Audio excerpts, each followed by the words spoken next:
महाभारत की एक घटना है, जब ये पांडुपुत्र जो वन में थे तो एक बार प्यासे हुए तो ये युधिष्ठिर ने जो है सबसे छोटे अपने सहदेव भाई को भेजा कि जाके जल ले आओ। तो जिस सरोवर में गए वहां यक्ष प्रश्न करता था, कथा जानते होंगे, आपने सुनी होगी। यक्ष प्रश्न करता है कि रुको, पहले मेरे प्रश्नों का उत्तर दो तब जल ग्रहण करना, नहीं तो मर जाओगे। तो वो न माने, उनकी मृत्यु हो गई। तो क्रमशः चारों भाइयों की मृत्यु हो गई, ये महाभारत में लिखा। अंत में युधिष्ठिर जी पहुंचे, वो देखे चारों भाई हमारे मृत पड़े, तो कोई दिखाई भी नहीं पड़ा, कहा किसने मार दिया इनको। बड़े दुखी हुए, चूंकि प्यास से व्याकुल थे तो दुख के बाद फिर पानी पीने के लिए सरोवर की तरफ बढ़े। तो इनसे भी यक्ष ने वही प्रश्न किया कि जो है युधिष्ठिर, जल मत ग्रहण करना सरोवर का, अन्यथा तुम्हारे भाइयों की तरह तुम भी मारे जाओ।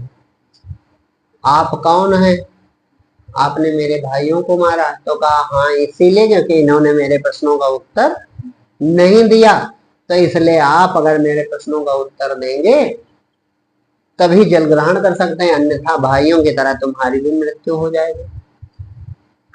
तो युधिष्ठिर जी ने कहा पूछिए प्रश्न। तो यक्ष ने अनेक प्रश्न किए, वहां पर अनेक प्रश्न किए। ज्ञान कैसे प्राप्त होता है, सबसे बड़ा कौन है, उन तमाम प्रश्नों में एक प्रश्न है जिसकी हम यहाँ चर्चा करना है। एक प्रश्न उन्होंने पूछा कि संसार का सबसे बड़ा आश्चर्य क्या है, इस जगत का सबसे बड़ा आश्चर्य क्या है। तो युधिष्ठिर ने कहा संसार का सबसे बड़ा आश्चर्य यह है कि हर मनुष्य की मृत्यु निश्चित है और समय अनिश्चित है।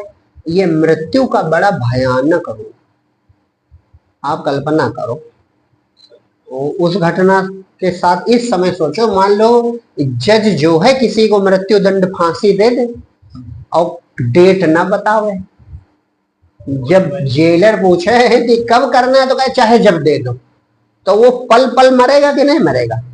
क्योंकि भौतिक रूप से प्रमाणित हो गया कि मृत्यु निश्चित है।